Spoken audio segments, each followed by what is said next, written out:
আসসালামু আলাইকুম, আমি সাইফুদ্দিন, সিবিআই পলিটেকনিকের ইলেকট্রিক্যাল পর্বের চতুর্থ সেমিস্টারের একজন ছাত্র।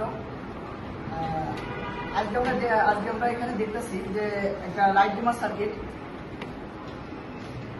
তো এই লাইট ডিমার সার্কিটে ব্যবহৃত হয়েছে একটা পটেনশিওমিটার 500 কে রেজিস্ট্যান্স, যার একটা ক্যাপাসিটর ইউজ করা হয়েছে যেটা 104 জুল। একটা ডায়োড ব্যবহার হয়েছে যেটা DB3, আর একটা ট্রানজিস্টর ইউজ করা হয়েছে যেটা BT 134। তো এটা কমপ্লিট একটা সার্কিট, লাইট ডিমার সার্কিট। আর এখানে আমরা দেখতে পাচ্ছি অসিলোস্কোপে, এখান থেকে আমরা ভোল্টেজ যদি কমাই তাহলে এখানেও ভোল্টেজ কম এটা দেখাবে, এটা ওয়েবশেপটা দেখাবে।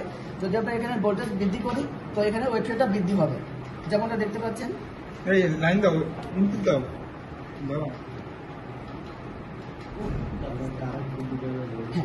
ভোল্টেজ এখানে ওয়েবশেপ বৃদ্ধি হওয়ার সাথে সাথে দেখতে পাচ্ছি যে লাইটের উজ্জ্বলতা বৃদ্ধি পাচ্ছে, এবং ওয়েবশেপ কমার ফলে লাইটের উজ্জ্বলতাও কমতেছে। এখানে আমরা দেখতে পাচ্ছি,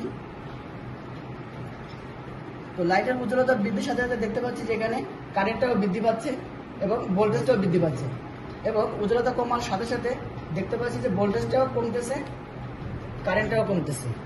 তো এ থেকে আমরা দেখতে পাচ্ছি যে একটা লাইট ডিমার সার্কিটে যেমন ওয়েবশেপটাও যেমন কম বেশি হয়, লাইটের উজ্জ্বলতাও যেমন কম বেশি হয়, তেমনি কারেন্টের মানও কম বেশি হয় এবং ভোল্টেজের মানও কম বেশি হয়।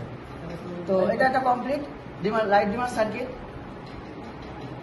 আল্লাহ হাফেজ।